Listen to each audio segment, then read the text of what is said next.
Autumnal Indecision. I do not like this withered autumn leaf, this browning piece of dead or dying life. It strikes me hard, it plays the subtle thief to calmer thought, it enters with a knife. How may we guard our dying lives from death? How may we keep the ending day from sight? We cannot know how long we have to live. We only think we might, or else we might. Uncertain hours we follow with a smile. We burn the withered leaf upon the pyre, as if by this the season to beguile, which token fails and robs our fire of fire.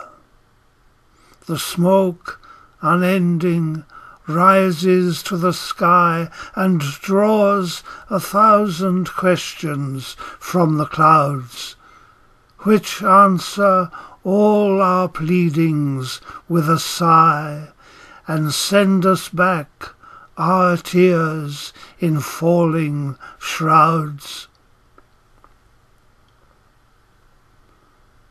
I shall not let the autumn enter in. I shall not let the season sway my thought. A man may pick and choose, and I desire to only find that thing which I have sought. We burn the leaves, and thereby alter death. Transfigured flame may show a kind of life, and give to withered leaves vicarious breath, thus mending, thus resolving all my strife. Put on these shrouds and shape yourself a king.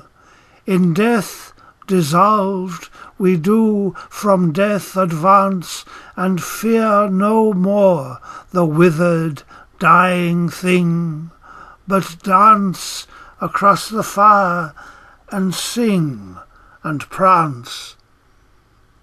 Twin attitudes embrace of sigh and flame, accept or leave as tear or strength decide, for you yourself must take or praise or blame, and by your praise or blame you must abide. The dying leaf outsmarts your faith, your fear. The autumn mood comes from within, not out. Or death is far away, or death is near, according to your hope or to your doubt. But I myself would grasp the both of these, and see the dying leaf as end and start, with one or both my burning thought to please, with both or one to cleanse my dying heart.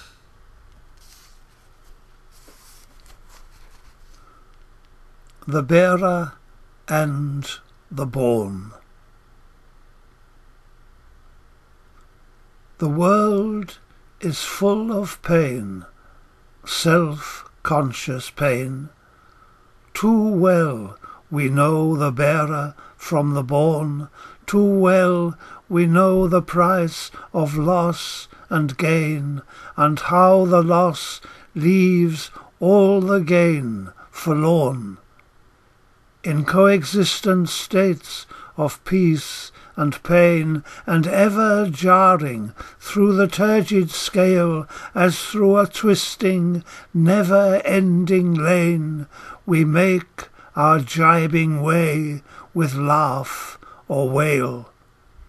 In this the greater part of pain is made, that is, that pain is seen as something sent to break our calm, a sudden rushing raid forced from without, and smiling joy is rent.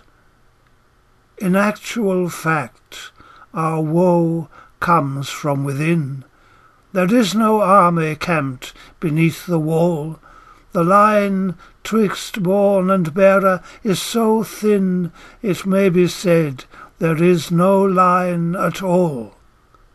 The state of joy involves the bearers born to such a great extent and on so wide a scale that born and bearer are not torn apart, but stand together side by side. If thus our joy can take us to itself, if thus we sink our joy within our heart, then why should pain's dark beast approach by stealth and dog our steady tracks with steady art? In pain I would assimilate my pain and make my heart a throbbing total ache, and me myself draw into me my pain, and live and breathe and eat, but for pain's sake. I will not stand aside and curse my woe, nor will I let it dog me like a beast, but I shall make all happiness my foe, and let the beast in me suck out its feast. As when in joy we think, I joy in this, at that same instant joy begins to fade, so when in pain we think, I would dismiss this ache, then straightway is pain unmade. But in pain's place there comes not peace of mind, but some dull state that hovers in the void, and in joy's place there comes a leaden bind, frustrated mind, where all joy is destroyed. Where might be found the fullest state of bliss is where the bearer knows himself as born. When every thought of sufferer you dismiss, then is your suffering totally forlorn. Self-consciousness in pain or joy unmakes the concrete comforts which these states may bring, and pain or joy dissolves, contracts, and breaks, and leaves a tepid, empty, pallid thing. And I myself embrace the total joy, and I myself am folded in my pain, and I my pain and joy create, destroy.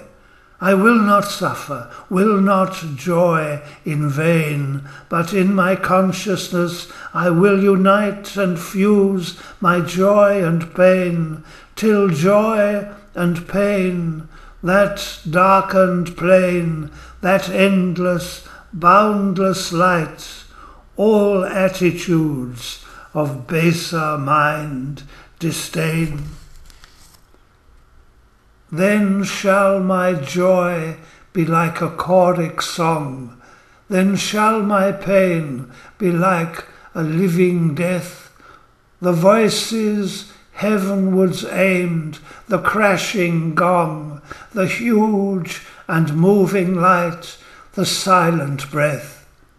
And heaven and hell in me shall be performed, and every thought of self a second fall, the first and pure primeval thought deformed, the essence of the sweetness and the gall.